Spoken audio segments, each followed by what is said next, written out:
Bismillahirrahmanirrahim. Assalamualaikum warahmatullahi wabarakatuh.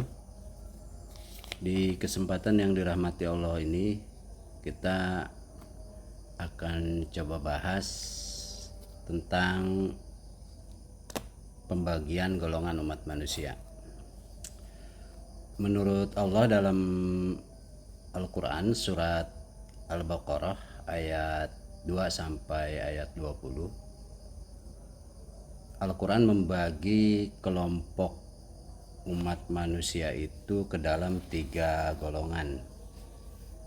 Yang pertama adalah golongan muttaqin, kemudian golongan kafirin, dan golongan munafikun. Sementara banyak kalangan yang membagi golongan umat Islam bahkan ya. Artinya umat Islam itu sendiri kemudian terbagi lagi menjadi beberapa golongan. Misalkan dalam salah satu hadis Nabi dikatakan bahwa qala Nabi sallallahu alaihi wasallam,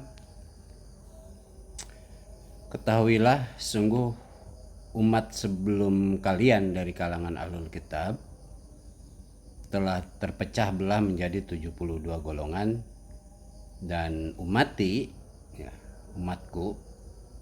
pun akan terpecah belah menjadi 73 golongan. 72 golongan di neraka, sedangkan 1 golongan di surga, yaitu al-jamaah. Hadis ini ikhtilaf ya, dari kalangan ulama. Ada yang menyatakan hadis ini sahih, ada juga yang menyatakan tidak sahih ya. Tapi terlepas dari itu semua, yang harus kita pahami dalam hadis ini, pada hakikatnya tidak pernah disebutkan umat Islam, tapi ummati ya. Nabi mengatakannya ummati, umatku.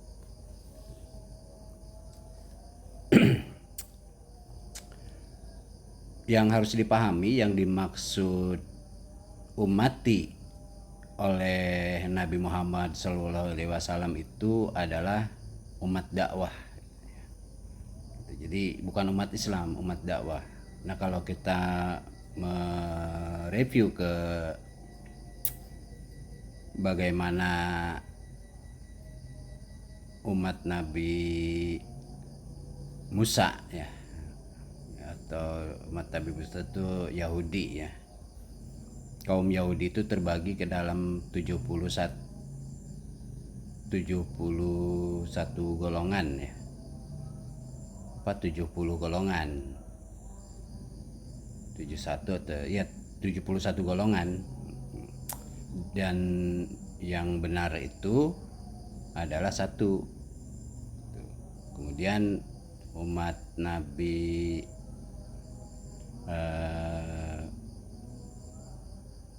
Isa ya, yaitu Nasrani, umatnya terbagi ke dalam 72 dan yang benar itu 1. Nah, umat Nabi Muhammad itu terbagi ke dalam 73 golongan dan yang benar itu 1. Yang 72-nya masuk neraka dan yang 1 itu masuk surga, yaitu al-jamaah gitu. Nah, sebenarnya di dalam hadis ini tidak pernah diungkapkan kata atau lafaz Islam, tapi bahasanya ummati, umatku, yaitu umat dakwah. Artinya yang umat dakwah Nabi di masa Nabi berdakwah itu bergolongan-golongan gitu. Dan disebutkan oleh hadis ini ke dalam 73 golongan. Nah, yang 72 golongan itu adalah yang menolak dakwah Nabi. Sementara yang menerima dakwah Nabi adalah yang 1 golongan, yaitu Islam. Jadi sejatinya sebenarnya Islam tidak pernah terbagi-bagi ke dalam beberapa golongan, karena Islam itu umatan wasaton, umatan wahidan. Nah, kita cukup prihatin dengan banyaknya para ustadz mazhab ya, yang bahkan di channel-channel YouTube banyak ustadz-ustadz YouTuber yang semakin memperkuat perpecahan di antara umat Islam dengan sering mengangkat bahwa umat Islam terpecah dalam 73 golongan. Ini kesalahan fatal yang semakin memperkuat perpecahan umat Islam. Kalau kita pahami sejatinya Islam itu tidak pernah terpecah ke dalam beberapa golongan, yaitu umat yang satu, umatan wahidan dan umatan wasato gitu. Jadi kita harus memahaminya bahwa umati di sini adalah umat dakwahnya Nabi. Yang menerima dakwah Nabi itu cuma satu golongan dari umat dakwahnya, dan yang tidak menerima itu 72 golongan. Nah yang satu golongan itu adalah umat Islam gitu, yang menerima dakwah Nabi. Nah, harus dipahami seperti itu gitu, sehingga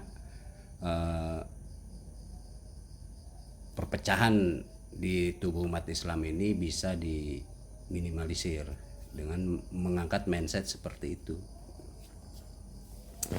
Nah, terlepas dari sahih tidaknya hadis ini, secara positif kita harus pahami secara demikian. Nah, di dalam Al-Quran surat Al-An'am surat ke-6 ayat 159, golongan-golongan ini ternyata emang ada di tubuh umat. Kita coba bacakan. A'udzubillahi minasyaitonirrajim. Bismillahirrahmanirrahim.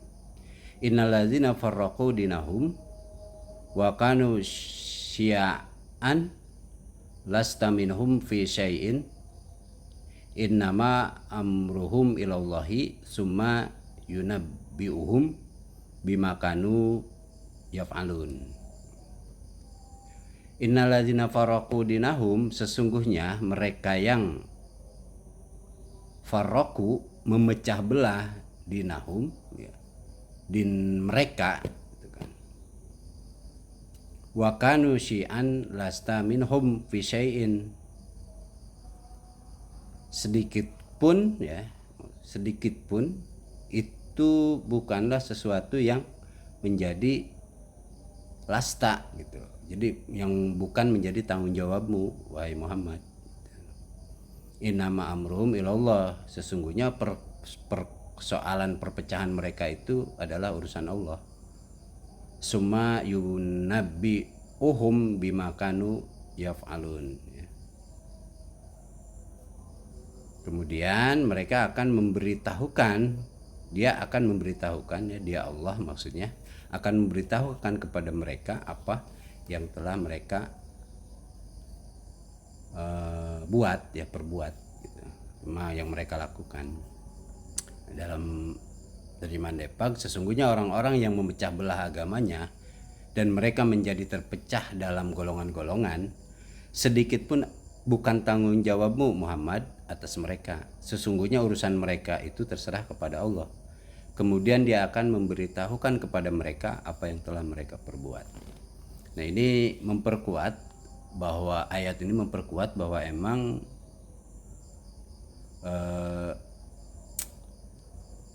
umat dakwah Nabi itu terpecah belah gitu dalam beberapa golongan. Artinya hadis ini diperkuat gitu, bahwa emang umat dakwah Nabi terbagi dalam beberapa golongan gitu. Dan ada orang yang memecah belah agamanya gitu dan menjadikan terpecah dalam beberapa golongan seperti itu. Dan itu bukan tanggung jawab Nabi. Yang menjadi tanggung jawab Nabi adalah yang satu golongan, yaitu umat Islam. Nah, siapa sih mereka yang memecah belah agamanya dan menjadi beberapa golongan itu? Nah, di sini disebutkan, yaitu orang-orang yang memecah belah agama mereka dan mereka menjadi beberapa golongan. Setiap golongan merasa bangga dengan apa yang ada pada golongan mereka. Nah, siapa orang-orang yang memecah belah agama mereka itu adalah di sini orang-orang yang menyekutukan Allah atau musyrikin. Jadi ayat-ayat ini ya, dengan kembali bertobat kepadanya dan bertakwalah kepadanya serta laksanakanlah sholat, dan janganlah kamu termasuk orang-orang yang menyekutukan Allah.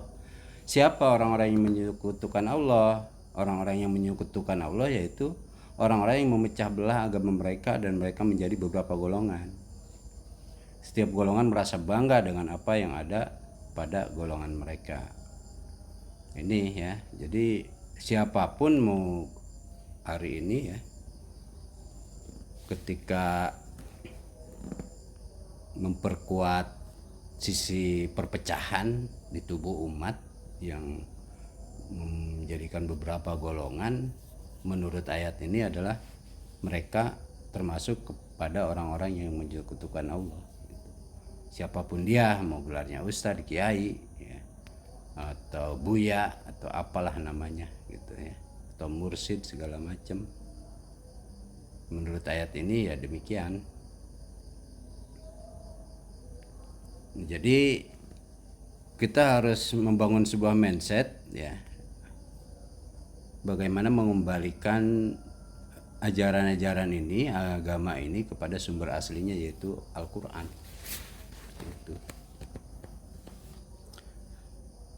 Nah, menurut Al-Quran, umat manusia itu terpecah ke dalam 3 golongan, sebagaimana difirmankan Allah di dalam Quran surat Al-Baqarah mulai dari ayat 2 sampai dengan ayat 20, yaitu masuk ke dalam golongan munafikun, kafirun, dan muttaqin. Jadi cuma ada 3 menurut Al-Quran ya.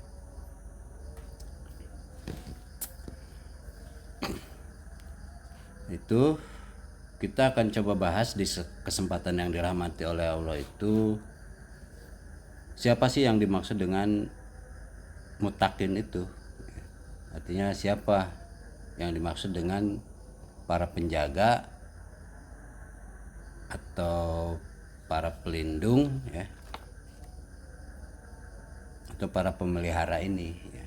Karena muttaqin itu artinya adalah para pelindung, para penjaga, dan atau para pemelihara. Kita mulai bagaimana Allah menggambarkan, mendefinisikan siapa sih muttaqin itu. A'udzubillahi minasyaitonirrajim. Bismillahirrahmanirrahim. Dzalikal kitabu la raiba fihi hudal lil muttaqin.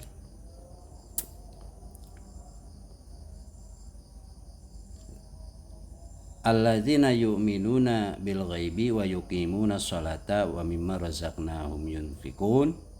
Walladzina yu'minuna bima unzila ilaika wa ma unzila min qablika wa bil akhirati hum yuqinun. Ulaika ala hudam mir rabbihim wa ulaika humul muflihun.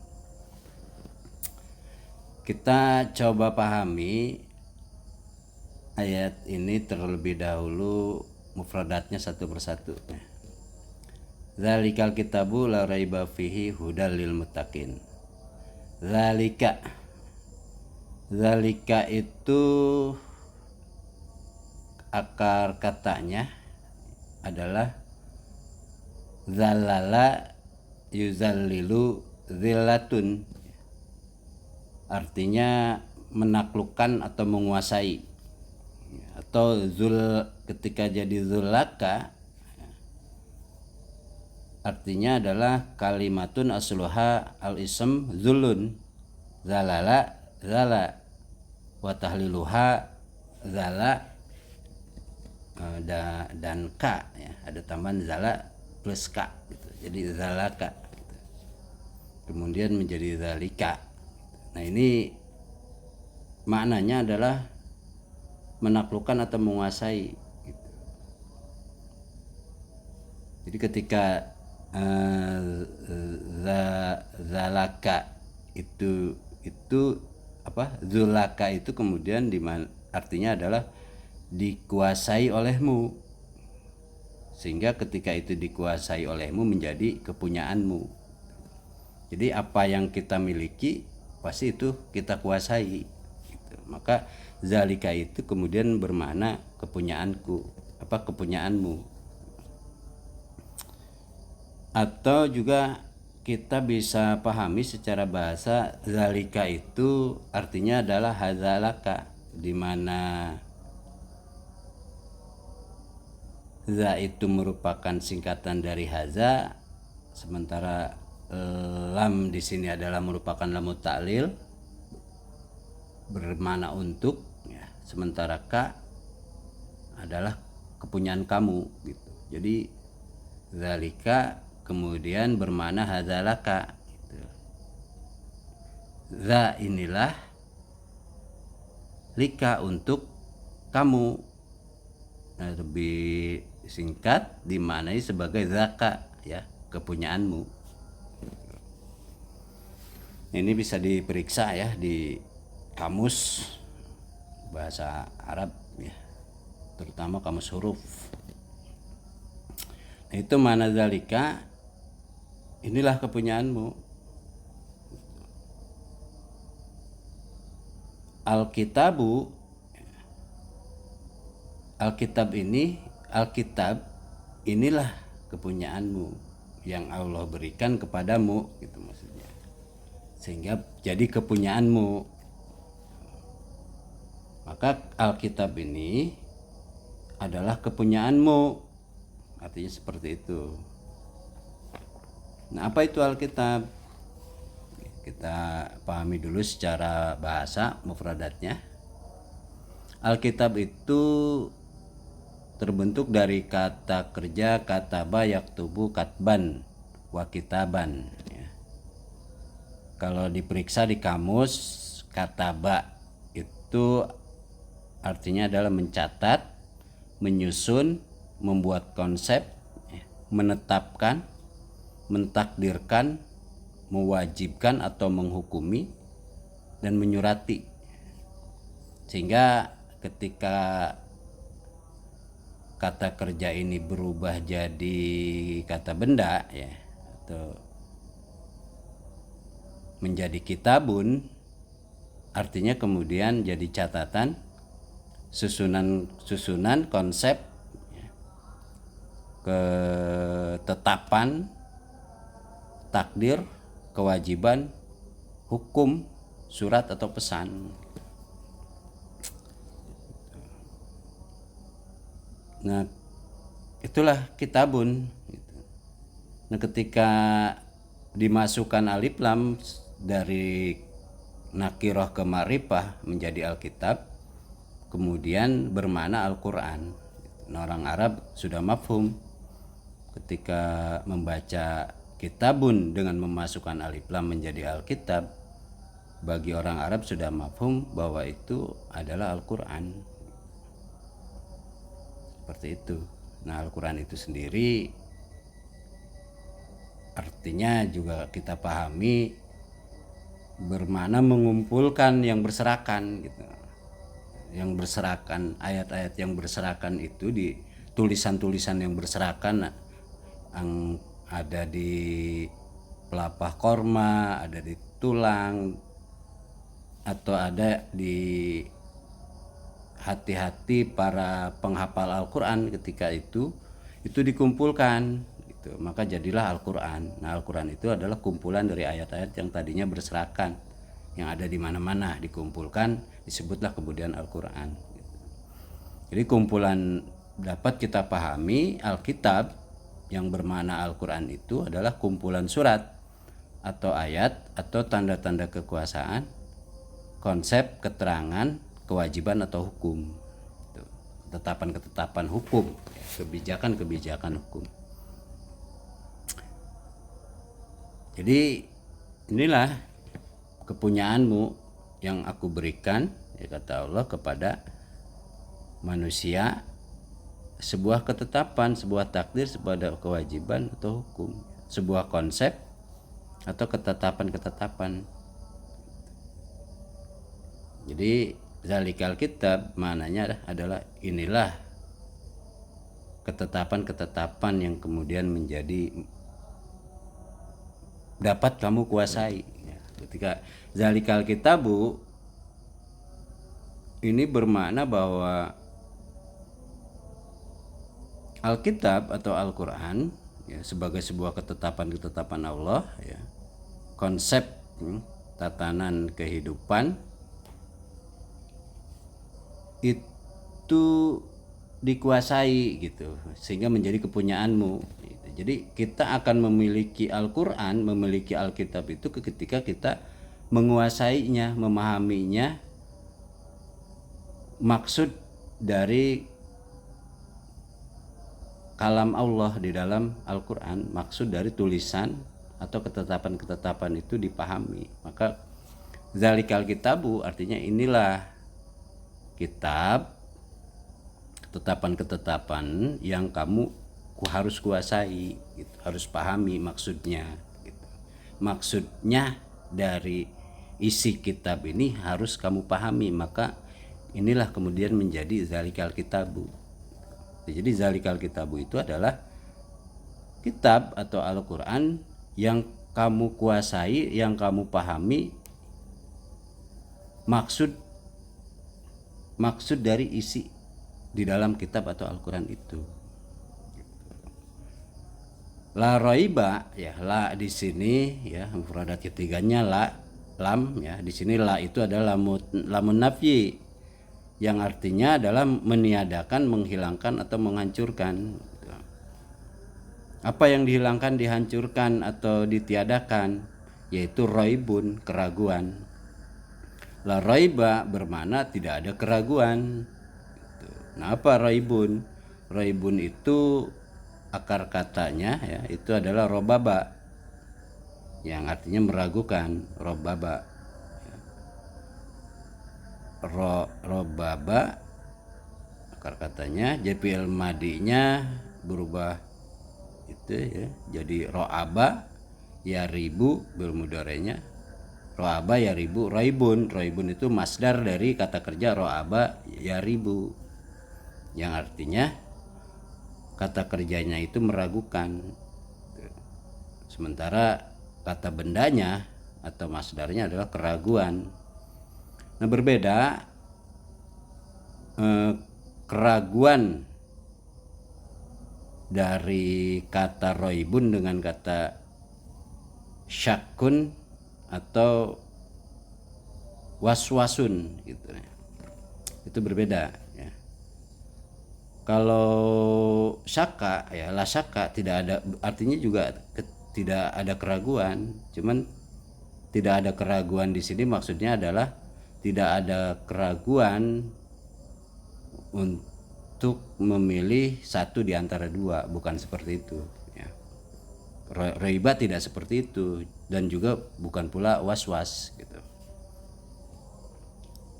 Nah, raibun itu kalau Ibnu Katsir dalam tafsirnya membahas ya, tentang raiba itu adalah keraguan atas dasar kecurigaan atau buruk sangka atau berprasangka buruk. Ini diungkapkan dalam nuzul sababnya ya, sabab nuzulnya bahwa Nabi Muhammad ketika menyampaikan kitab kepada masyarakat Arab yang musyrik ketika itu, yang jahiliyah ya, itu mereka melihat apa yang dibawa oleh Nabi Muhammad itu dengan rasa kecurigaan, prasangka buruk gitu. Jadi tidak dipahami dulu, tidak dicoba didengarkan dulu ya, tapi sudah belum dijelaskan belum apa sudah berprasangka buruk, sehingga ketika mendengarkan apa yang disampaikan oleh Nabi Muhammad SAW dalam berdakwah kepada mereka, hatinya dalam keadaan tertutup gitu. Tidak mau nerima, tidak mau mendengar, tidak mau hadir dalam majelis Nabi, sehingga ya sekalipun mendengar karena hatinya sudah ditutupi oleh rasa curiga ya dan buruk sangka, maka tidak sampai kemudian Al-Quran itu yang disampaikan oleh Nabi ke dalam hati-hati mereka kaum musyrikin ketika itu. Jadi intinya raibun itu adalah keraguan atas dasar kecurigaan atau buruk sangka, sehingga tidak punya keinginan kuat untuk memahami, apalagi memantaskan diri untuk menerima petunjuk gitu, dari apa yang disampaikan oleh Nabi Muhammad SAW. La raiba fihi, ya, di dalamnya tidak ada keraguan. Hudalil muttaqin, hudan, ya, mufradat berikutnya adalah hudan.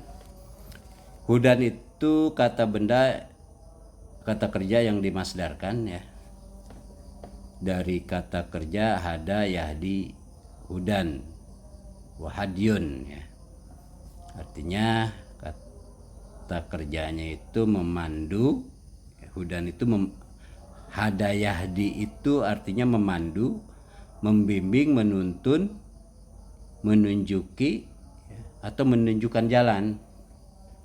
Itu kalau masdarnya kemudian bisa diartikan sebagai petunjuk, bimbingan, tuntunan, arahan, panduan, atau juga bisa bermakna garis kerja ya, gitu, garis kerja atau apa ya, SOP mungkin ya, garis kerja tuh standar operasional prosedur gitu kan, atau jalan atau metode gitu. Nah hadyun itu kemudian juga bermakna seperti itu hudan ya. Jadi hudan itu adalah petunjuk, bimbingan, tuntunan, arahan, panduan, garis kerja atau SOP, jalan atau metode gitu. Nah mufradat selanjutnya adalah al-muttaqin. Al-muttaqin ini ya, akar katanya itu adalah waqo yakwi wikoyah ya, watakwiyah.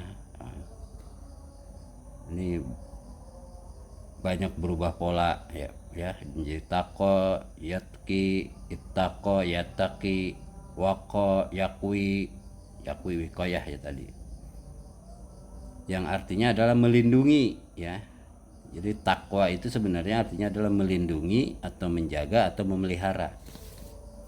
Maka kemudian muttaqin ya, yang menjadi semisal fa'il jamak ya, banyak, itu bisa diartikan sebagai para penjaga atau para pelindung atau para pemelihara. Itu secara mufradat kita bahas. Artinya secara pendekatan mufradat ya, zalikal kitabul la raiba fihi hudal lil muttaqin adalah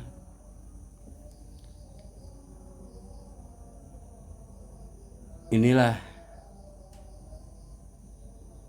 kepunyaanmu karena kamu sudah menguasai Alkitab dan memahami maksud apa yang dimaksud oleh Allah di dalam isi kitab ini. Akibat kamu menguasainya sehingga kamu memahami maksud Allah gitu. Jadi tidak salah dalam memandang maksud Allah di dalam ayat-ayatnya. La raiba fihi, tidak ada keraguan atas dasar kecurigaan atau buruk sangka di dalam Alkitab itu, di dalam isi kitab itu. Hudan lil muttaqin, petunjuk, pembimbing bagi mereka para pelindung gitu ya. Nah para pelindung ini ya yang melindungi diri ya, yang menjaga diri, yang memelihara diri dari dirinya, dari keluarganya, memelihara dirinya, keluarganya, masyarakatnya, bangsanya, negaranya, masyarakat dunianya dari zulumat, dari sayyiat. Seperti itu secara bahasa gitu. Kita sedikit kupas tentang arti kata menurut Allah ya dari Alkitab ya. Atau sebelumnya kita coba lihat dulu kedudukan kata dalam kalimat ya. Zalikal kitabu, inilah kepunyaanmu Alkitab yang kamu kuasai sehingga kamu memahami maksud arti di dalamnya ini adalah pokok kalimat ya. Jadi zalikal kitabu la raiba fi hudalil muttaqin itu adalah kalimat kata benda ya, atau kalimat isim. Artinya kalimat di dalam ayat ini isinya isim semua. Zalika isim isyarah ya, alkitabu isim ya, raiba juga isim, hudan isim, mutakin juga isim ya. Di antaranya ada huruf di situ. Jadi yang tidak ada kata kerjanya dalam sebuah kalimat itu disebut kalimat kata benda atau isim.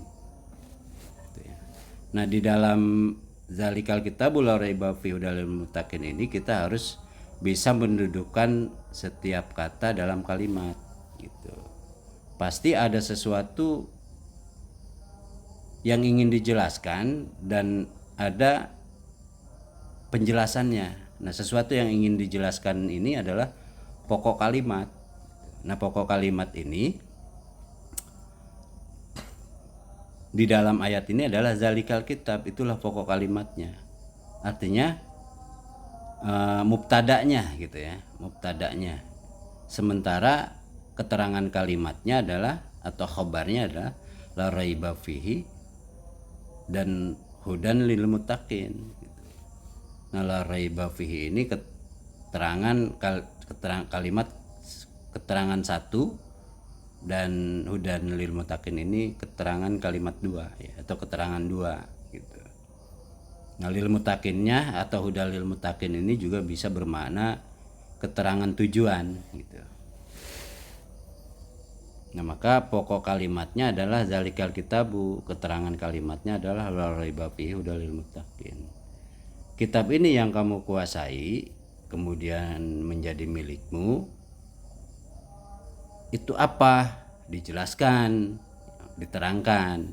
Nah, ini pokok kalimat ini yang ingin dijelaskan gitu. Jadi kita mendapatkan ilmu dari sini bahwa yang dimaksud dengan zalikal kitabu itu adalah satu, la raiba fihi, kedua, hudan lil muttaqin gitu. Jadi kitab inilah kitab kepunyaanmu. Apa sih kitab kepunyaanmu? Yaitu tidak ada keraguan di dalamnya dan petunjuk atau pedoman bagi muttaqin, bagi para pelindung, bagi mereka yang berpedoman. Itu ketemu mana pokok kalimat, mana keterangan kalimat ya. Kita harus bisa mendudukkan ya posisi dan fungsi dari setiap kata atau kalimat di dalam ayat itu ya. Jadi itulah yang dimaksud, sehingga kita mendapatkan ilmu bahwa yang dimaksud dengan kitab kepunyaanmu yang kemudian kamu sudah kuasai sehingga kamu dapat memilikinya ya. Di situ tidak ada keraguan di dalamnya ya. Dan kitab itu kemudian bisa berfungsi gitu karena kamu menguasai kitab itu, sehingga kitab itu, Alkitab itu tidak membuat kamu ragu dan bisa memfungsikan kitab itu sebagai hudan, sebagai pedoman, sebagai petunjuk gitu. Bagi siapa? Bagi mereka yang muttaqin dalam arti yang sudah digambarkan tadi. Nah, bagaimana Al-Quran membahas tentang Alkitab? Kita bisa merujuk kepada Quran surat Asy-Syura ayat 51. Dijelaskan di sini bahwa kitab Alkitab atau Al-Quran ini adalah kalam Allah. Ini jelas didefinisikan oleh Allah apa yang dimaksud dengan kitab. A'udzubillahi minasyaitonirrajim. Bismillahirrahmanirrahim. Wa makana li basyarin ayyukalimahu Allahu illa wahyan au min warai hijabin au yursila rasulan fayuhya biiznihi ma yasha innahu aliyun hakimun. Wa makana li basyarin, dan tidak pernah terjadi ya, karena itu kan artinya terjadi ya, kejadian atau jadi gitu ya. Kun fayakun, jadilah maka jadi gitu kan. Karena yakunu, yakun maka jadi. Nah, karena di sini adalah kata kerja fi'il madi ya, yang berlalu. Wa makana li basarin. Jadi kita harus mengartikannya bahwa dan tidak pernah terjadi gitu. Tidak pernah terjadi li basarin ya, terhadap manusia ayu kalimahu Allahu, Allah berkata-kata kepada hu-nya di sini adalah basyarin, yaitu manusia. Jadi Allah tidak pernah berkata-kata kepada manusia gitu. Allah tidak pernah berkata-kata kepada manusia. Nah, ini kata-kata kalimah ini ya adalah kitabullah.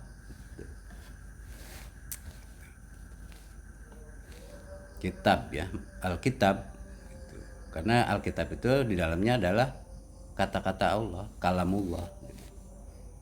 Jadi tidak pernah terjadi ya, atas manusia Allah berkata-kata kepada manusia kecuali wahyan, kecuali wahyu. Jadi Allah nggak pernah berkata-kata, nggak pernah berkalam kepada manusia kecuali wahyan, kecuali wahyu. Nah, wahyu itu apa gitu. Nah, kalau secara bahasa wahyu itu adalah sautun, suara ya, atau isyaratun, atau juga berarti petunjuk, nama lain dari hudan. Jadi wahyu ini adalah nama lain dari hudan, petunjuk, atau nama dia sama dengan hudan, nama fungsi dari kalam Allah gitu. Jadi kalam Allah itu apa? Wahyu gitu. Seperti itu. Jadi tidak pernah berkata-kata kepada manusia, Allah tidak pernah berkata-kata kepada manusia kecuali dalam bentuk wahyu gitu. Nah, wahyan ini ya, wahyu ini adalah badal ya, badal dari isi kalam Allah gitu.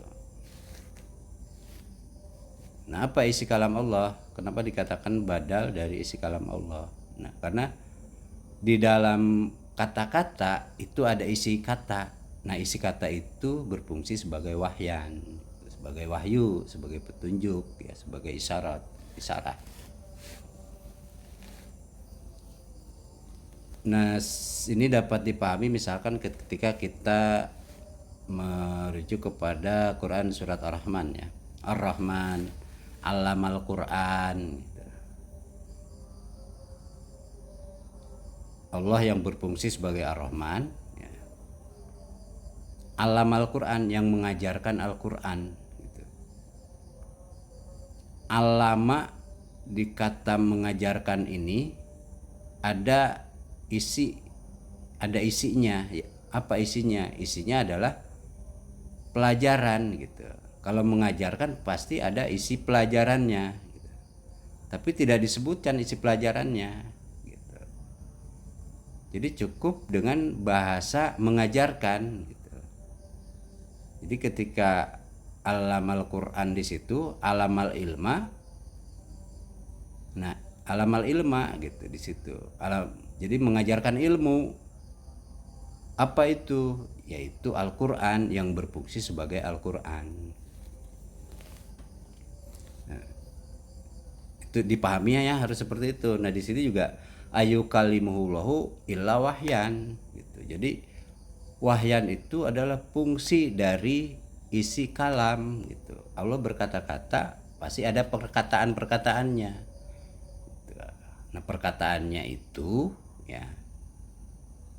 perkataannya itu berfungsi sebagai wahyu, sebagai petunjuk, ya, sebagai isyarat atau sebagai saut gitu, suara.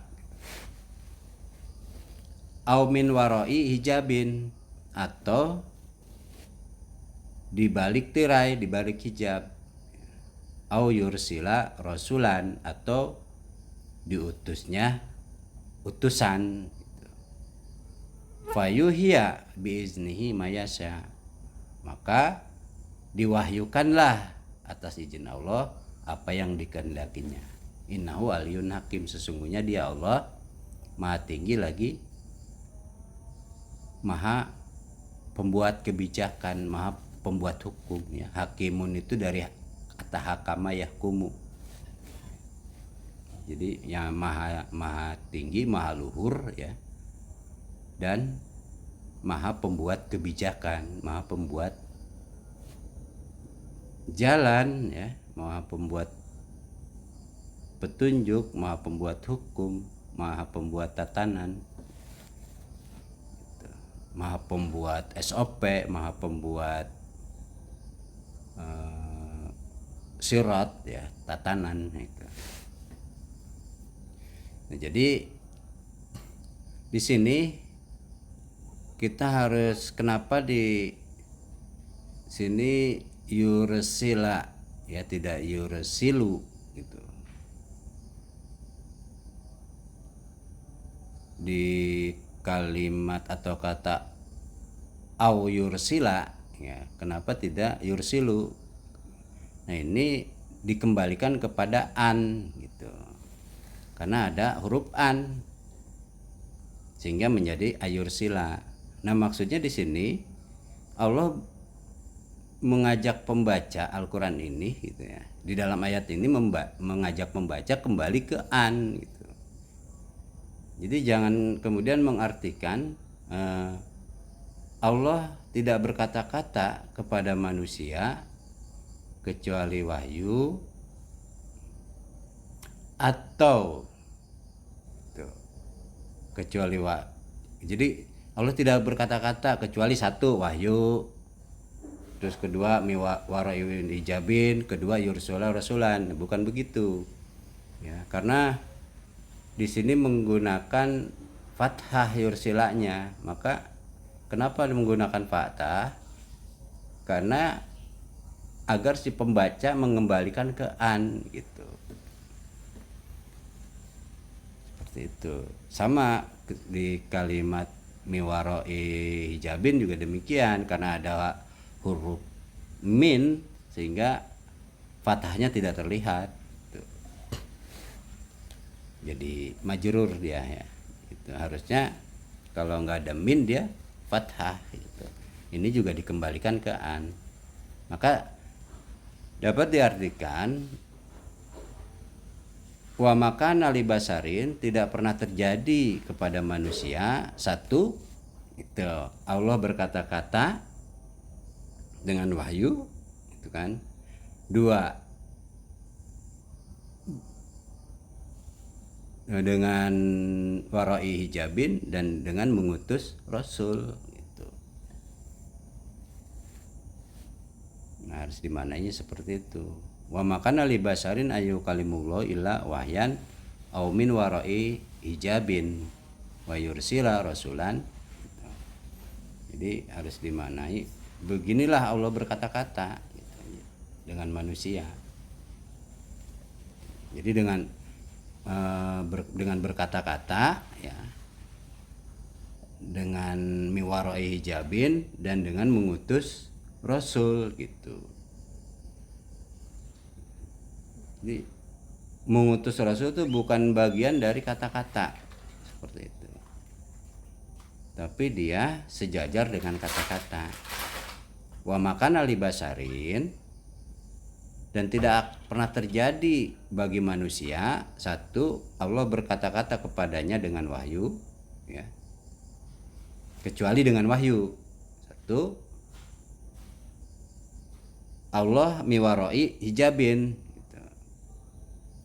Dan mengutus Rasul, gitu. Diutusnya Rasul, gitu. Itulah yang terjadi pada manusia. Fayuhiya biiznihi mayasa, maka kemudian diwahyukan.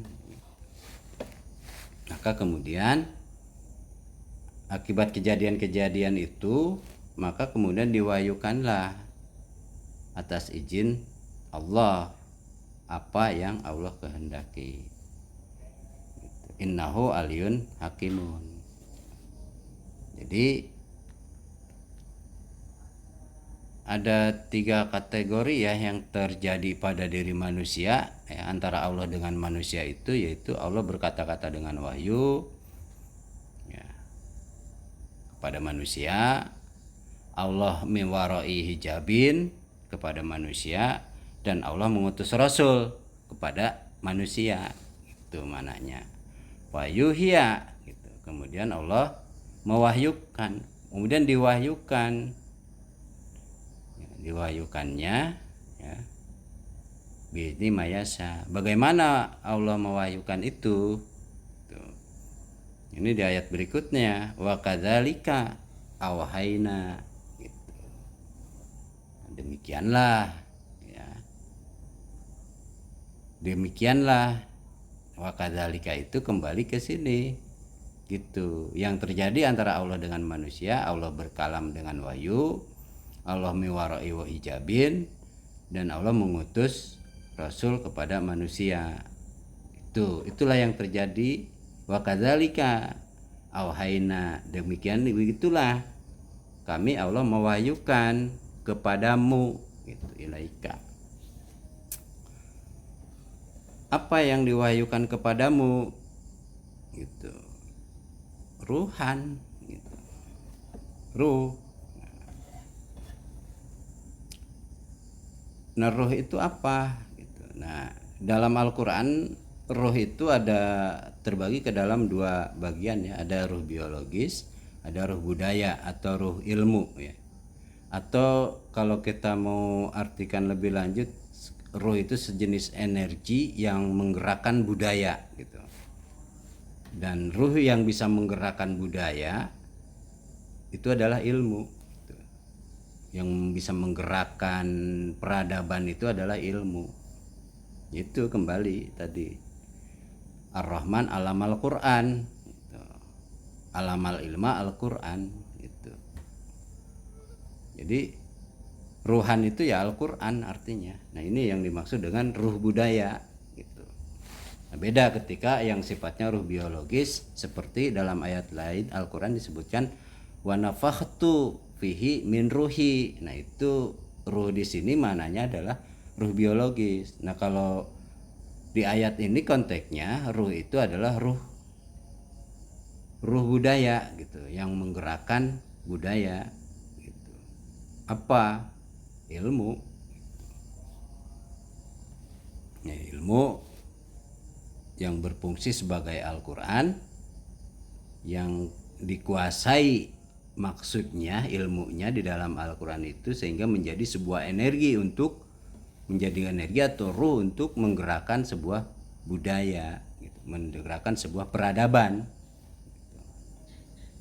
gitu, dari amrina, dari urusan sesuai ajaran kami, gitu, dari semua perkara urusan kehidupan sesuai ajaran kami, ajaran Allah maksudnya. Wa kadzalika awhayna ilaika ruhan min amrina ma kunta tadri mal kitab walal iman. Ma di sini adalah ma tidak, ya. Kalau ma itu terbagi 3, ya. Ada ma bermakna tidak, ada ma bermakna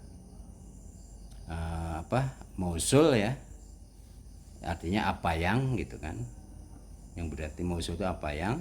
Ada juga yang bermakna matanya ya, ada ma apa gitu. Ma itu ada maknanya 3, matanya, ma apa ya, matanya, ma tidak, dan ma mausul gitu. Nama di sini ma kunta tadri di sini adalah berbeda dengan mal kitabu. Ma kunta tadri, ma di sini ma tidak pernah terjadi kepada dirimu gitu maksudnya.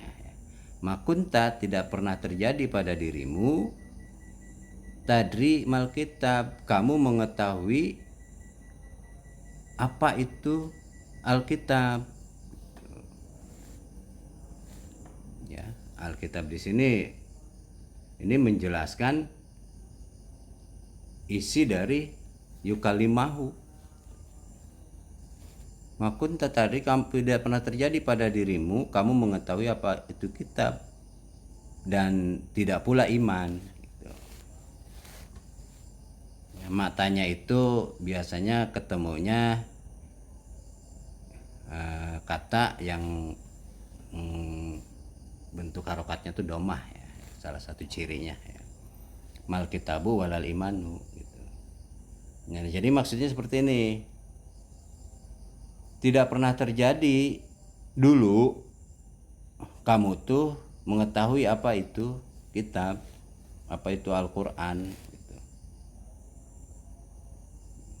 Apa itu maksud dari kalam-kalam Allah, itu tidak pernah terjadi bahwa kamu mengetahui isi dari perkataanku walal iman gitu. Yaitu kemudian ya, ketika kamu tidak mengetahui apa itu isi kalamku ya, maksud dari apa yang aku maksud dalam kalamku dalam Alkitab itu, maka kamu dinyatakan tidak beriman gitu. Jadi tidak mengetahui kitab itu ya tidak beriman gitu. Jadi tidak mungkin menguasai iman, tidak menguasai kitab, maka akan pula tidak menguasai iman. Itu maksudnya. Datanya seperti apa? Nah, ini di surat Ad-Duha ya. Kenapa dikatakan dulu kamu tidak memiliki pengetahuan apa-apa gitu tentang Alkitab dan juga tentang iman. Itu di surat Ad-Duha, wa wajadaka dolan fahada gitu. Dan aku telah mendapatkanmu dolan gitu, dalam keadaan sesat, dalam keadaan dolan ya. Fahada, kemudian diberi petunjuk gitu, diberi petunjuk sehingga mengetahui maksud dari kalam Allah, dan juga beriman, kemudian jadi beriman gitu. Walakin ja'alnahu nuran, akan tetapi kami Allah telah menjadikannya, kitab itu ya dan iman itu sebagai cahaya gitu, sebagai sinar atau lentera ya. Nahdi bihi, kami memberikan petunjuk, memberikan pedoman, memberikan SOP ya, memberikan metode dengan nur itu. Manasya, siapa yang kami kehendaki, min ibadina, dari hamba-hamba kami gitu, dari budak-budak kehidupan kami sesuai ajaran kami Allah. Wa innaka latahdi ila siratim mustaqim, dan sesungguhnya latahdi, la di sini lam taukid ya, penegas, lam penegas ya. Menegaskan bahwa sesungguhnya kamu benar-benar tahdi ila siratim mustaqim, kamu dapat memberikan petunjuk, ya, memberikan jalan, mempedomani gitu kan kepada sirat mustaqim. Sirat itu tatanan ya, gitu. Jadi sesungguhnya kamu latahdi benar-benar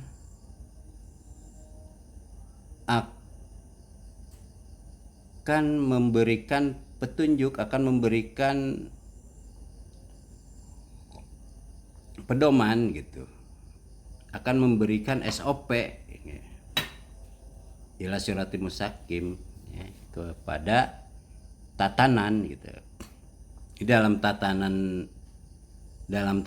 itu ada petunjuknya gitu. Nah, kamu akan bisa mengobjektifikasikan pedoman Alkitab, ya, kalam Allah ini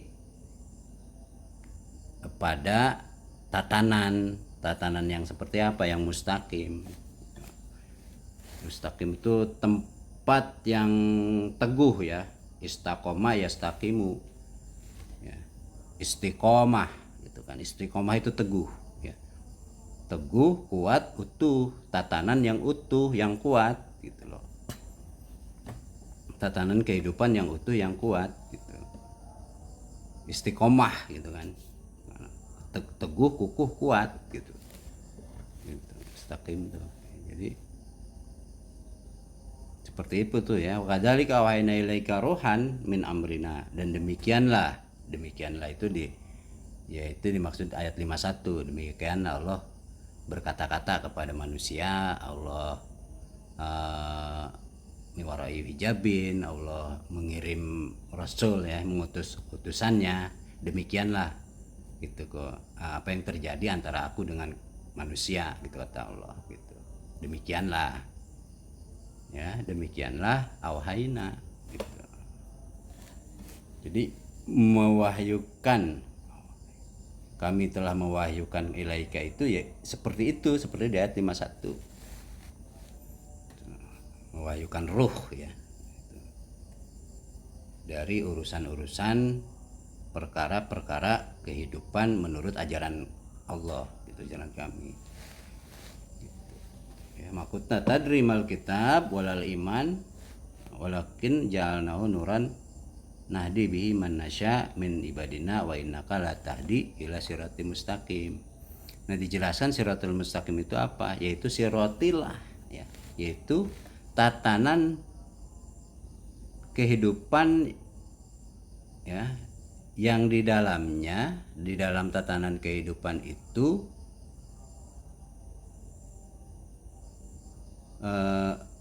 tatanan kehidupannya sesuai dengan SOP, sesuai dengan petunjuk yang Allah buat gitu. Itulah siratillah gitu, tatanan kehidupan Allah gitu. Allazi lahu ma fis samawati wa ma fil ardi, yang baginya, bagi Allah, apa saja yang ada di langit dan apa saja yang ada di bumi gitu. Jadi tata siratil mustaqim ini ya, menjadi tatanan yang kuat, teguh, kokoh itu ya, itu di urusan langit dan di urusan bumi. Ala ilallahi tasirul umur. Ala itu artinya adalah iklam ya. Ala itu artinya ilamu, ketahuilah atau berilmulah kalian gitu. Dengan berilmulah ilallah, maka hanya kepada Allah kemudian ya, tasirul umur, kamu mengembalikan seluruh perkara kehidupanmu gitu. Jadi kayak apa ya, mananya semana dengan innalillahi wa inna ilaihi rajiun gitu. Jadi ya ketahuilah ya, berilmulah, maka kamu akan kembali kepada Allah ya, akibat kamu mengembalikan semua urusan kehidupanmu kepada Allah gitu. Nah, seperti itu ya. Nah, ini diangkat ya biar jelas. Yang pasti kemudian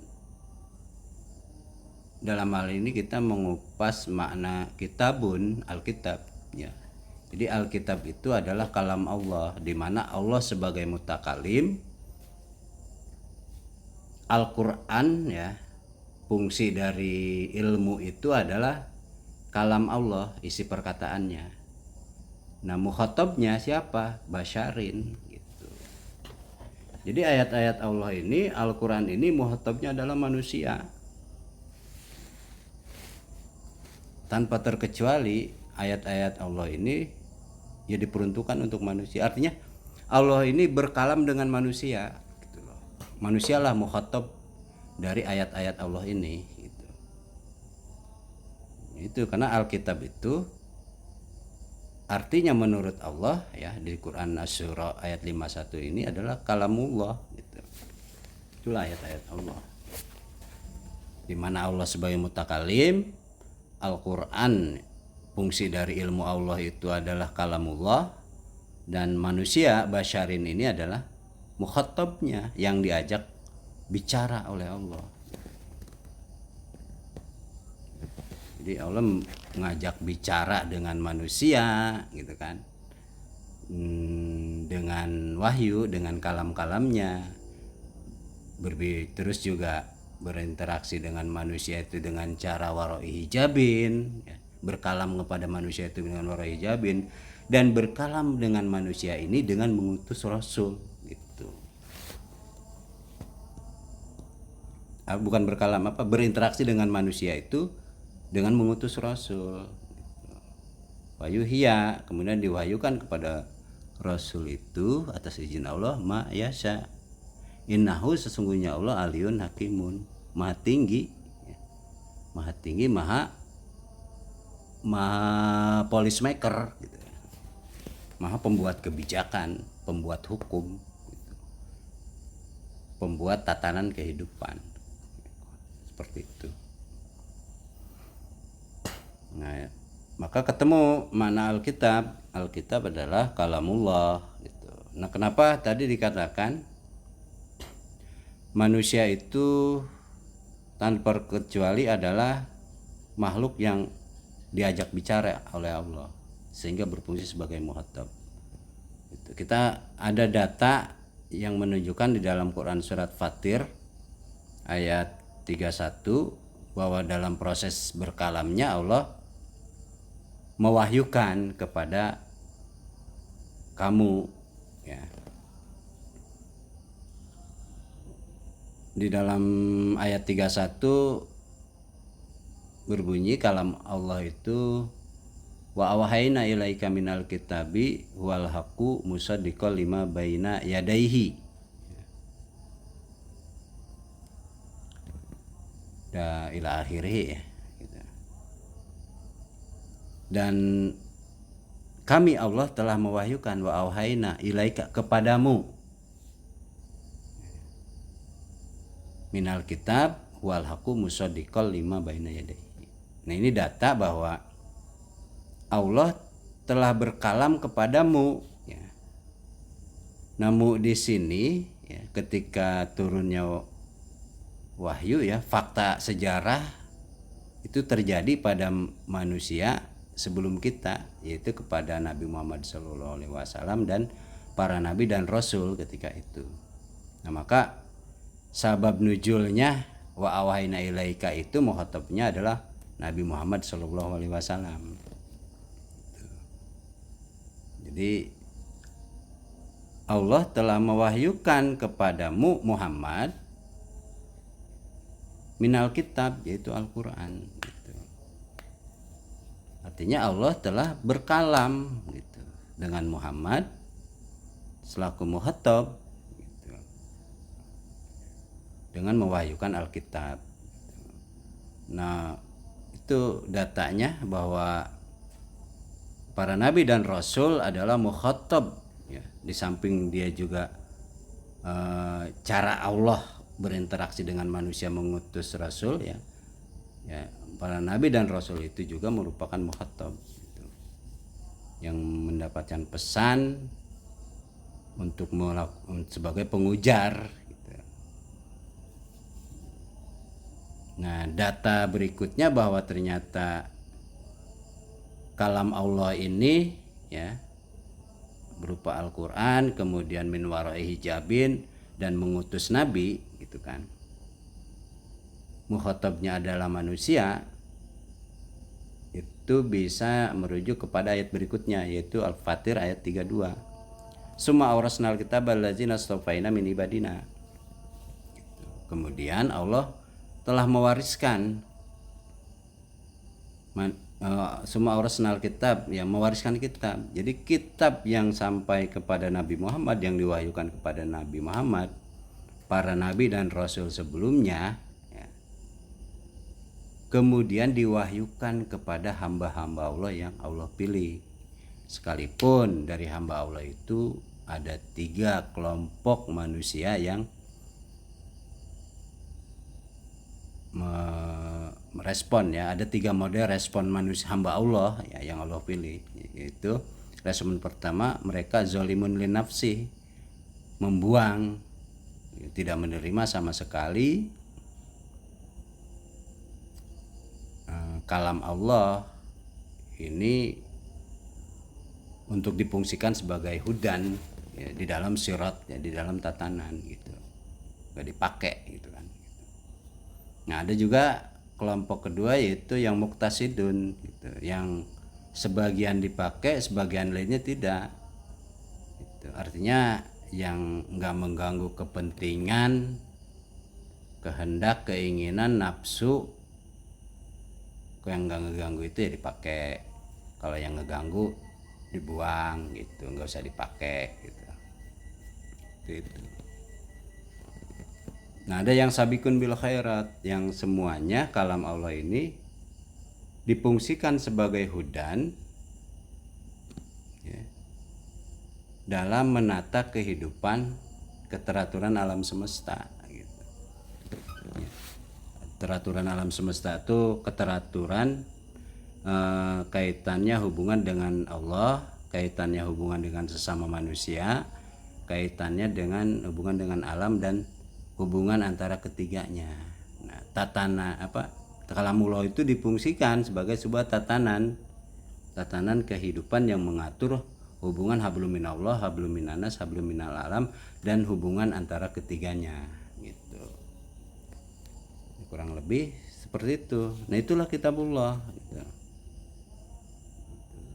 Jadi malaikat Jibril kemudian hingga saat ini tidak istirahat, tidak pensiun, tetap dia menjalankan amanah, tugasnya menyampaikan wahyu, menyampaikan kalam Allah itu ya kepada umat manusia gitu. Nah, bagaimana proses menyampaikan wahyu kepada manusia ya? Kalau dulu pada nabi dan rasul ya, baik Muhammad maupun sebelum nabi dan rasul sebelum Muhammad,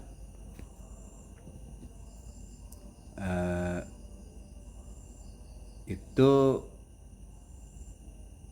Allah menurunkan Al-Quran ya lewat malaikat Jibril lewat malaikat Jibril, di mana Jibril menjalankan amanahnya menyampaikan kalam-kalam Allah itu kepada para nabi dan rasul sebelumnya.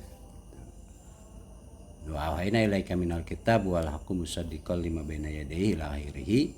Itu datanya ya, dasar hukumnya. Kemudian kenapa kita bisa mengatakan bahwa malaikat Jibril tidak pensiun tapi terus berproses, bagaimana konsep anzala atau nazalahu ini, menurunkan Al-Quran, menurunkan kalam Allah itu tetap berjalan gitu, yang kemudian Al-Quran ini berlaku tidak sampai Nabi Muhammad saja, tapi berlaku ayat-ayat ini hingga akhir kehidupan gitu. Itu di ayat 32-nya, summa aurasnal kitabal ladzina astafaina min ibadina gitu. Di surat Fatir ya, mewariskan apa yang dulu pernah diwahyukan kepada Muhammad. Gitu. Nah, ada menarik di sini konsep awahina, anzala, nazala, unzila, gitu ya. Intinya konsep menurunkan. Konsep menurunkan Al-Quran itu jangan dibayangkan seperti memberikan lembaran-lembaran kertas gitu, diturunkan, diberikan.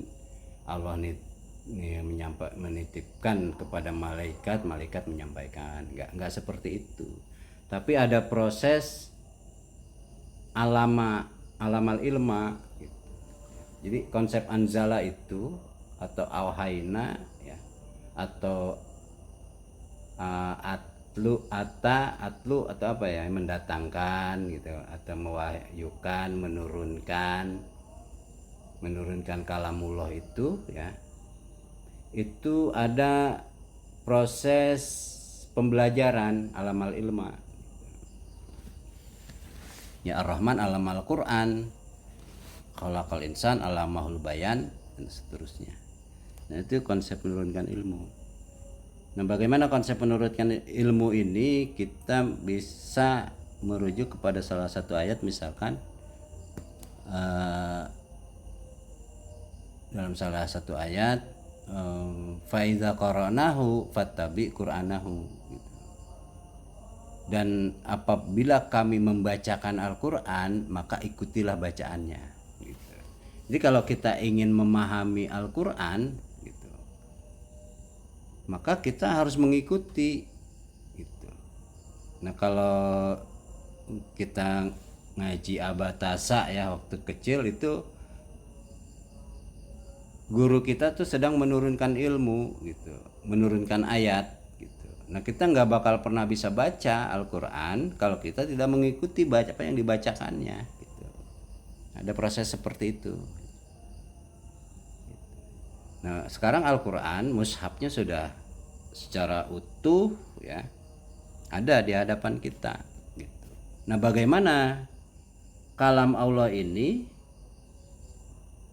kita baca gitu kan, kita baca, kita pahami, dan ketika kita baca kita harus memposisikan diri sebagai muhatab gitu. Ya, tadi rujukannya Fatir ayat 32 itu yang diwariskan ke kita gitu.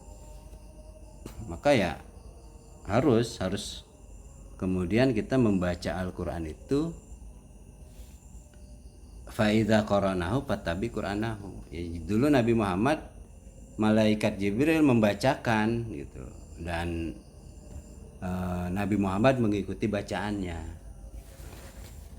Nah, bagi kita dan kemudian Nabi Muhammad juga demikian kepada umat masyarakatnya. Ketika itu Nabi Muhammad membacakan gitu kan, para pengikutnya mengikuti bacaannya. Nah, mengikuti bacaan di sini saat kaitannya dengan kita mengikuti Nabi gitu. Nah, mengikuti Nabi, mengikuti Muhammad itu bukan berarti mengikuti secara biologis gitu, tapi mengikuti sunnahnya. Apa yang dilakukan Nabi itu juga kita lakukan itu. Nah, maka sekarang udah jelas, mushaf Al-Quran sudah ada, ikuti bacaan itu gitu kan gitu. Nah, kemudian ada konsep kedua, yaitu di surat Al-Mujammil. Ya ayyuhal muzammil qumil laila illa qalila nisfahu awinkus minhu qalila auzid alaihi warattilil qur'ana tartila. Rattilil qur'ana tartila. Rattilil qur'ana tartila itu perintah untuk meneliti Al-Quran secara benar-benar teliti gitu. Sehingga kita menemukan maksud dari kalam Allah tersebut gitu. Maksudnya seperti ini, tidak salah memahami maksudnya gitu. Ketika salah bahaya gitu. Maka ya rattilil Qur'ana tartila gitu. atau faqra'u, banyak ya di ayat 20-nya tuh faqra'u, ya maka bacalah gitu kan. Gitu. Ya, intinya bagaimana, intinya kalam Allah ini kita baca, kita teliti, kita pahami sedemikian rupa ya, sehingga kita tadri mal kitab gitu, wal iman gitu. Seperti itu zalikal kitabu la raiba fihi hidalil muttaqin. Itu mana kitab ya. Jadi kalam Allah ini, Allah berkalam selaku mutakalim, muhatabnya adalah kita, merujuk pada surat Fatir ayat 32. Selanjutnya la raiba fihi, tidak ada keraguan di dalamnya. Hudalil muttaqin, petunjuk bagi para pelindung ya, bagi mereka yang berpedoman ya, selaku para pelindung, penjaga, pemelihara diri, masyarakat, bangsa, negara, dan masyarakat dunianya gitu. Menjaga itu semua biar tidak mendapatkan ajab Allah gitu. Nah, bagaimana caranya tidak mendapatkan ajab Allah? Itu isi kalam Allah itu dipahami ya, dan wakadhalika gitu kan, demikianlah gitu, sehingga setiap kita itu latahdi ila sirati mustaqim gitu, dapat benar-benar dapat memfungsikan Al-Quran sebagai petunjuk ya, SOP dalam menata tatanan kehidupan yang tangguh, yang utuh, yang kuat gitu, yang istiqomah gitu. Seperti itu. Itulah salah satu ciri dari definisi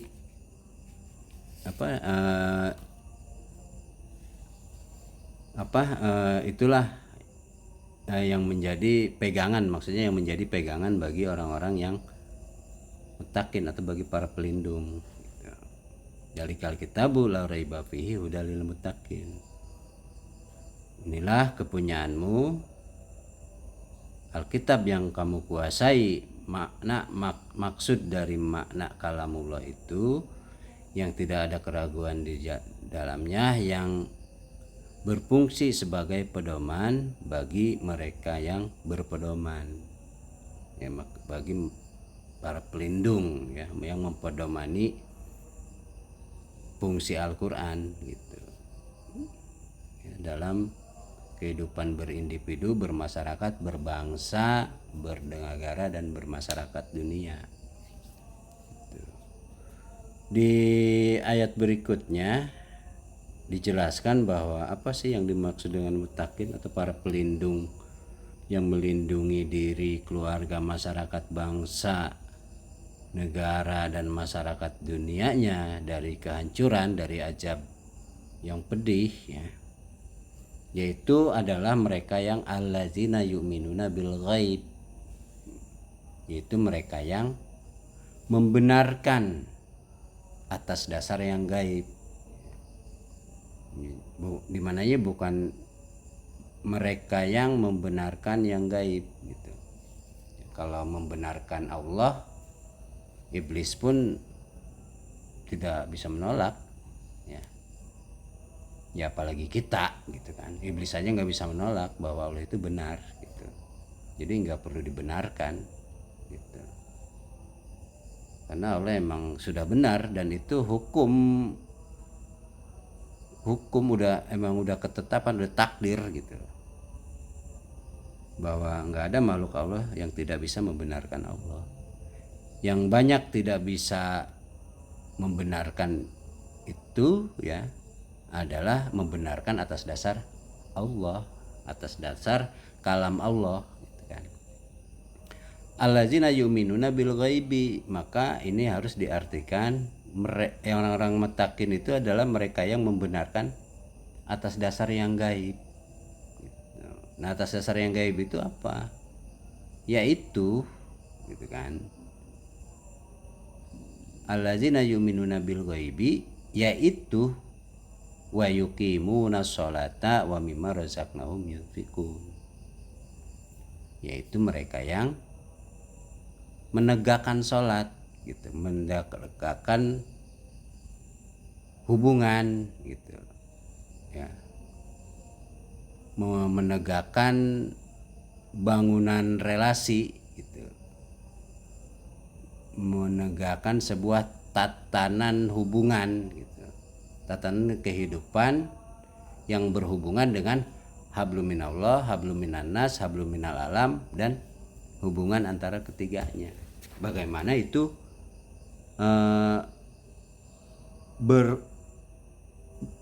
membangun sirat mustaqim gitu. Jadi menegakkan sholat itu menegakkan siratal mustaqim, menegakkan tatanan kehidupan yang kuat teguh gitu loh, tidak goyah. Kaitannya hubungan dengan Allah, hubungan dengan sesama manusia, hubungan dengan alam semesta, dan hubungan antara ketiganya, sehingga keteraturan alam semesta sebagaimana tujuan penciptaan manusia yang diberikan amanah sebagai khalifah untuk menata kehidupan alam semesta ini ada dalam keteraturan gitu. Itu seperti itu ya. Itu allazina yu'minuna bil ghaibi wa yuqimuna sholata, ya, menegakkan sholat gitu. Jadi sholat 5 waktu itu hablum minallah, sholat sunat, sholat tahajud dan lain sebagainya itu juga hablum minallah gitu. Yang ini sebagai ruh gitu kan, sebagai energi ketika kita dekat dengan Allah, bisa ngebangun hubungan dengan Allah sesuai tatanan ya, siratnya ini ya, tatanannya ini istiqomah mustaqim gitu kan, utuh, kukuh, kuat, teguh gitu kan, sehingga dalam setiap sholat, baik sholat yang 5 waktu maupun sholat sunat, itu benar-benar sedang berkomunikasi, berkalam dengan Allah, atau Allah berkalam dengan kita gitu. Makanya dalam sholat itu kita harus membaca ayat-ayat Allah, kalam Allah gitu kan, yang mudah gitu kan. Kenapa kita membaca dalam sholat itu yang mudah di kita pahami? Karena kita sudah rotilil Qur'ana tartila ya. Akibat rotilil Qur'ana tartila, studi Quran, meneliti maksud kalam Allah dengan sangat teliti gitu kan, sehingga kita memahami maksudnya, sehingga menjadi mudah gitu. Itu diharuskan kita membaca ayat-ayat Allah, Al-Quran, kalam Allah di dalam. Artinya kita ketika membaca dalam sholat itu kita berkomunikasi dengan Allah. Allah berkalam, ada kalamnya yang kita bacakan ya. Gitu. Agar kenapa kita bacakan? Agar kita berilmu gitu kan. Kita bacakan agar ayat Allah itu turun ke kita gitu kan. Ke dalam kolbika, ala kolbika gitu kan. Ke dalam hati kita. Nah, ketika ayat Allah yang sudah kita ratilil Qur'ana tartila kemudian jadi mudah sehingga kita memahami maksud Allah berkalam, maka ketika kita sholat berhubungan dengan Allah dalam sholat 5 waktu dan sholat sunat, itu adalah proses menurunkan Al-Quran ke dalam qalbi, sehingga sanulqi, menancap di dalam qalb gitu. Jadi menjadi kaulan sakila ya, menjadi sebuah perkataan atau pernyataan atau sebuah ilmu ya, atau sebuah bahasa yang kuat gitu. Sehingga apa yang penilaian kita, sikap kita, perilaku kita adalah penilaian sikap perilaku yang kuat gitu. Bahasa yang kuat, penilaian yang kuat, sikap dan perilaku yang kuat gitu ya, yang utuh gitu, seperti itu. Nah itu kudu komunikasi. Jadi sholat 5 waktu itu ya, itu adalah berkalamnya Allah dengan manusia gitu, dalam rangka menancapkan pesan-pesan Allah di dalam hati-hati kita gitu. Sehingga kemudian sholatnya itu tanhanil fahsya wal munkar, sholat itu kemudian ta'muru ya, memerintahkan kita ya, dalam satu ayat ketika umat Nabi Syu'aib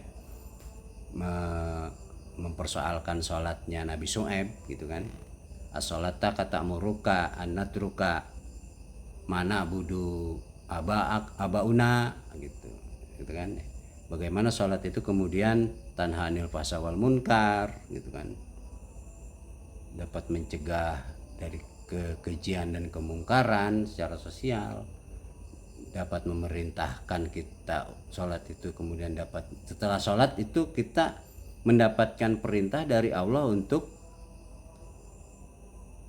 amar ma'ruf nahi munkar gitu, untuk mencegah perbuatan keji dan munkar. Kemudian sholat itu karena kalam Allah itu, setelah sholat kita menjalankan perintah meninggalkan budaya-budaya nenek moyang gitu kan gitu, budaya-budaya jahiliyah gitu, dan mengelola urusan harta benda sesuai masya Allah gitu. Seperti itu. Nah, itu harus kita pahami seperti itu. Itulah sholat. Makanya hablum minallah, ketika kita sholat itu kita berkalam, Allah berkalam dengan kita gitu. Allah sedang menurunkan wahyu, menurunkan Al-Quran ya, kalamnya kepada hati kita gitu. Sehingga kalau salat kita khasyi'un gitu, kita akan tersungkur sujud gitu dan menangis di situ gitu. Ketika kita baca Al-Quran dalam sholat ya, maka Allah sedang berkalam dengan kita dan kita pasti nangis gitu kalau kita bisa sampai memaknai seperti itu, memahami yang kita baca itu, kita pahami betul maksudnya, maka akan tersungkur sujud di situ, bersimpuh gitu. Dan setiap ayat yang dibaca itu akan menggetarkan jiwa, menggetarkan hati, menggetarkan diri gitu. Dan itu akan menjadi ruh, sebuah kekuatan untuk menggerakkan budaya gitu, menggerakkan ilmu, menggerakkan peradaban gitu. Itu sholat. Nah, itu jadi sholatnya tidak sahun gitu, karena kalau sholat sahun itu nerakanya gitu kan, sholat tapi masuk neraka. Itu sholat, sejatinya sholat itu seperti itu gitu. Maka wa yuqimuna sholah, di situ dikatakan ya, orang bertakwa itu adalah orang yang beriman, orang yang membenarkan atas dasar yang gaib. Jadi paradigma masa Allah yang dibangun atas dasar yang gaib ya. Jadi membenarkan artinya paradigma cara berpikir masya Allah, bukan masih itu masihna atau masya'ahu gitu kan, bukan, tapi masya Allah. Itulah paradigmanya bagi allazina yu'minuna bil ghaib, itu yang membenarkan atas dasar Allah, yang berparadigma masya Allah gitu. Maka nampaklah kemudian di dalam urutan tindakan individu atau masyarakat, yaitu di dalam penilaian sikap dan perilakunya gitu. Menunjukkan penilaian sikap dan perilaku yang berparadigma masya Allah gitu. Nah, kemudian wa mimma razaqnahum yunfikun, dan terhadap apa yang telah kami berikan ya, amwal wal anfus gitu kan, itu kan pemberian dari Allah. Itu yunfikun, diberikan, dibelanjakan, dihabiskan gitu. Yunfikun gitu. Wallazina yu'minuna bima unzila ilaika wa ma unzila min qablika wa bil akhirati hum yuqinun. Ya.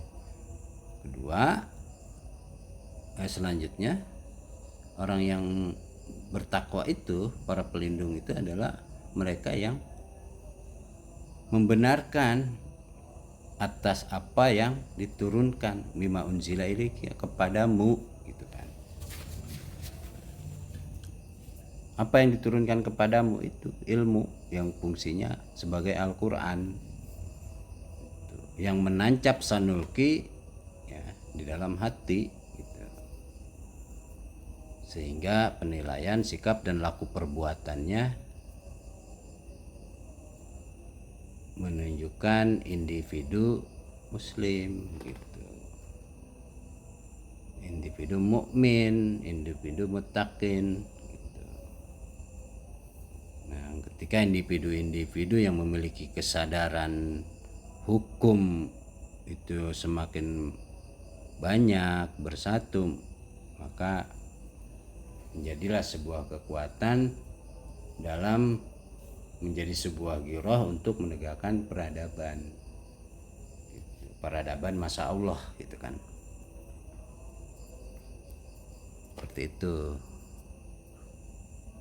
Alladzina yu'minuna bima unzila ilaika.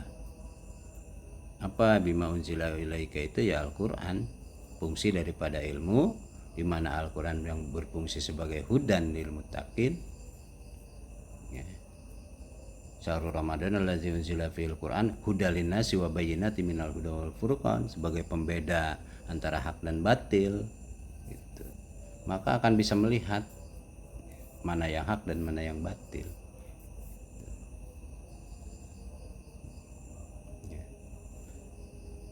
Itu ulaika humul muflihun. Dzalikal kitabu la raiba fihi hudal lil muttaqin allazina yu'minuna bil ghaibi wa yuqimuna sholata wa mimma razaqnahum yunfikun. Wallazina yu'minuna bima unzila ilaika wa ma unzila min qablika wa bil akhirati hum yuqinun. Ulaika ala huda mir rabbihim wa ulaika humul muflihun. Mereka itulah ya yang berada dalam pedoman gitu. Hidupnya berada dalam pedoman. Atau mereka itulah yang berpedoman. Ulaika ala hudan, mereka itulah yang berpedoman. Ulaika ala hudam mir rabbihim, dari mereka lah yang berpedoman ya atas dasar pedoman yang diturunkan oleh pembimbing mereka ya. Rabb itu pembimbing mereka. Ulaika ala hudam mir rabbihim wa ulaika humul muflihun, dan merekalah orang-orang sejatinya, orang-orang yang menang itu, yang sukses itu gitu. Ya, itu yang dimaksud dengan muttaqin ya. Ya, berikutnya ya kita akan coba bahas di kesempatan yang lain insyaallah, ayat 6 sampai ayat 7. Innal ladzina kafaru sawa'un 'alaihim anzartahum am lam tunzirhum la yu'minun. Khatamallahu ala qulubihim wa ala sam'ihim wa ala absarihim ghishawah wa lahum adzabun 'adzim. Dan seterusnya ya, nanti dilanjut ke golongan orang-orang munafik, yaitu wa minan nasi may yaqulu amanna billahi wal yawmil akhir wa ma hum bimumin. Khatamallahu ala qulubihim wa ala yukhadi'una allaha walladzina amanu wa ma yakhda'una illa anfusahum wa ma yash'urun ya, ila akhirih ya, sampai ayat 20. Kita cukupkan bahasan kita tentang 3 golongan manusia yang menurut Allah, yaitu muttaqin, kafirun, dan munafikun. Nah, terkait 73 golongan umat Islam itu salah besar ya. Islam kalau kita kupas secara bahasa makna itu tidak terpecah, cuman satu. Ketika emang ada golongan-golongan dalam umat Islam hari ini gitu kan, adanya firqah, adanya majhab, adanya golongan gitu. Ini bermursyid ini, bermursyid itu, ini berijazah ini berijazah itu gitu kan. Ini sanadnya kemana, sanad segala macam, firqah itulah, baik teologis ya maupun furu gitu. Ini itulah persoalan yang mana bisa dijawab hanya dengan cara mengembalikan kepada sumber aslinya, baru bisa bersatu umat Islam ini. Ya kalau secara makna bahasa saja Islam itu dari kata aslama yuslimu islaman ya. Nggak ada di situ perpecahan. Kalau kita mau kaji secara bahasa saja, Islam ada Islam A, Islam B, Islam C itu nggak ada. Islam itu satu gitu. Umatan wasaton gitu. Umatan wahidan itulah Islam gitu. Ketika ada Islam A, Islam B, Islam C, itu tadi yang membagi-bagi, yang memecah belah ke beberapa golongan gitu. Jadi yang membagi-bagi beberapa golongan itu yang menyebarkan ajaran-ajaran ya, yang mengajarkan firqah-firqah, yang mengajarkan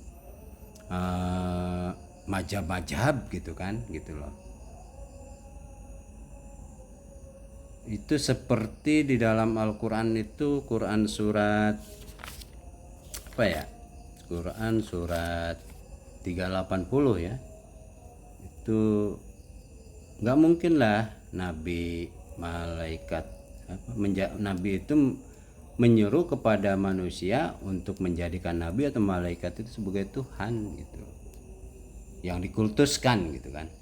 Artinya sebagai Tuhan itu dikultuskan sebagai seorang wali sehingga maksum gitu kan, dan seterusnya, dikultuskan sebagai buya gitu kan, segala macam, dikultuskan sebagai pakar apalah gitu kan, sebagai imam lah, dikultuskan sebagai apalah namanya gitu kan gitu. Yang pasti yang namanya pengkultusan itu ini sangat terkait dengan Quran surat 3 ayat 80. Nabi itu tidak pernah mengajar menyuruh kepada manusia itu untuk menjadikan nabi dan malaikat itu sebagai Tuhan gitu. Maka bagi kita seharusnya saat ini adalah bagaimana kita menghindari paham-paham firqah, paham-paham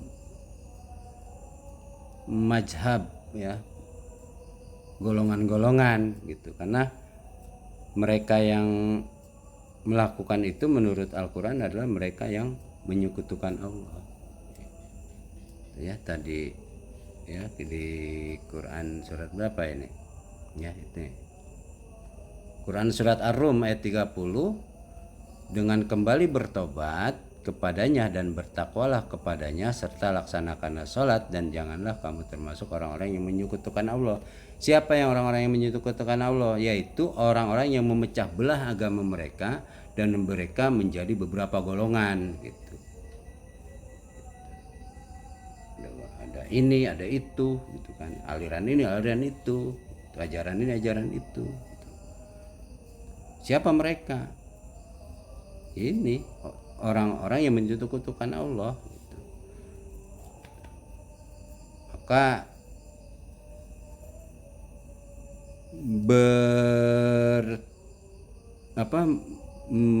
berparadigma ya, berpenilaian, bersikap dan berperilaku itu harus merujuk kepada sumber aslinya, jangan kepada pemikiran orang gitu kan, yang kemudian menjadi suatu mazhab, satu firqah, satu aliran yang diikuti ajaran-ajaran itunya gitu, tanpa tabayun ke sumber aslinya Al-Quran.